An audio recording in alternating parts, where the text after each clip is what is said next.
Les fuites urinaires concernent des millions d'hommes et de femmes, jeunes ou plus âgés. Et même si l'incontinence est un problème auquel la plupart des soignants ont à faire face, en hôpital ou dans le cercle familial, c'est probablement le plus mal connu, compris et donc le plus mal maîtrisé. Certains professionnels de santé associent l'incontinence à une inévitable conséquence du vieillissement des individus. L'incontinence occasionne une gêne embarrassante à la fois pour la personne qui en souffre, mais aussi pour son entourage qui se trouve impuissant et ne sait pas comment réagir. Pourtant, il faut rappeler qu'il est possible d'aider et de traiter une personne qui souffre de problèmes de fuite urinaire.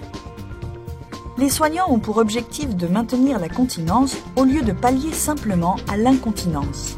En analysant chaque cas de manière individuelle dans une approche empathique et en associant la personne concernée par des fuites urinaires, il est possible d'améliorer très sensiblement la qualité de vie de cette dernière.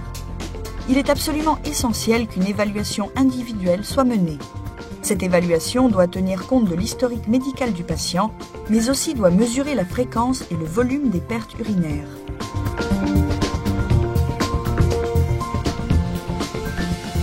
Notre gamme est très complète puisqu'elle nous permet de répondre aux attentes des utilisateurs qui souffrent d'incontinence légère à très sévère.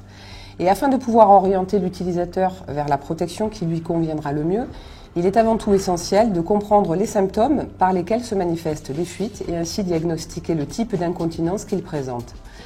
L'âge et le sexe de la personne sont à prendre en considération, ainsi que ses antécédents médicaux et le traitement en cours, notamment la prise éventuelle de diurétiques qui peuvent augmenter considérablement la diurèse et donc orienter la prescription de manière différente. Le recueil d'informations, réalisé de préférence avec l'utilisateur ou son entourage, nous permet d'évaluer à la fois ses habitudes mictionnelles, mais d'apprécier également la perception qu'il ou elle a de son besoin. Le type de fuite est évidemment à prendre en considération, qu'elle soit urinaire, fécale ou mixte, leur volume et leur fréquence, le nombre d'émictions nocturnes, notamment pour les messieurs, et ainsi les mettre en parallèle avec l'abondance et la répartition des apports hydriques. Enfin, il est utile de prendre en considération le degré d'autonomie physique et psychique de l'utilisateur et surtout sa capacité à gérer seul ou avec aide ses protections.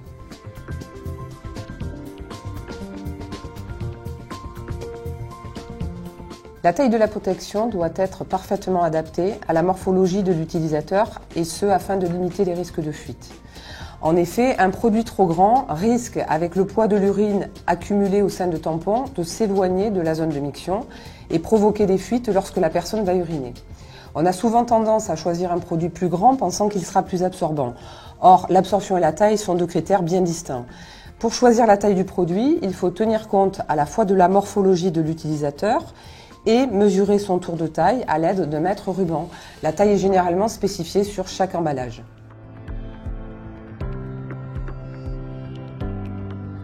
Le choix de l'absorption est parfois difficile à déterminer. Il doit tenir compte à la fois de la durée d'utilisation de la protection, en fonction soit de l'organisation du service, soit de la prise en charge qui est faite à domicile pour un particulier, mais également de l'importance et du volume des fuites de la personne incontinente. Donc la solution la plus efficace et la plus simple reste d'essayer la protection.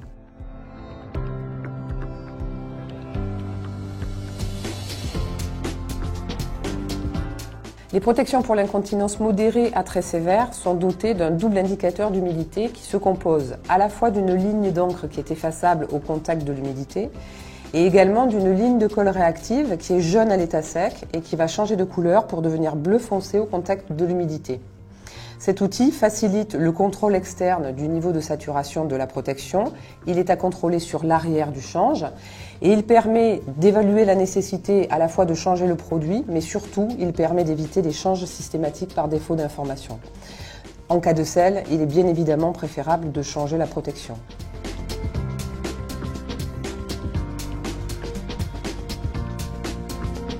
Il est préférable d'utiliser un seul produit à la fois ou de choisir une protection plus absorbante si celle qui a été choisie initialement n'est pas assez performante.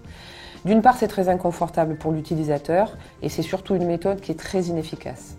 Quelques recommandations simples peuvent faciliter la mise en place de la protection et surtout augmenter son efficacité. Lorsqu'on sort le produit du sachet, il est fortement déconseillé de le secouer, au risque de déplacer les corps absorbants et de minimiser l'efficacité de la protection. Avant de positionner la protection, il est conseillé de la plier en deux dans le sens de la longueur, en tirant légèrement de part et d'autre de la protection, et ce pour lui donner une forme adéquate, mais également pour relever les barrières anti-fuite qui sont situées à l'intérieur du corps absorbant de chaque côté du tampon. Il est important de maintenir la protection pliée en deux dans le sens de la longueur avant de la glisser entre les jambes de l'utilisateur. Lavez la peau, de préférence avec un savon au pH neutre afin de préserver l'intégrité cutanée. Bien sécher la peau en tamponnant légèrement avant de poser la protection. N'utilisez que des crèmes prescrites par le médecin et massez délicatement. Ne pas mettre de grosses quantités de crème appliquée en couches épaisses. La crème doit être appliquée sur la peau et jamais sur le produit, qui perdrait de son efficacité d'absorption. Si des crèmes isolantes et réparatrices des tissus cutanés sont utilisées, elles ne doivent être appliquées que sur les zones qui le nécessitent. L'utilisation de talc n'est pas recommandée car il peut causer des frottements et donc des irritations. Vérifiez régulièrement l'état de la peau du patient.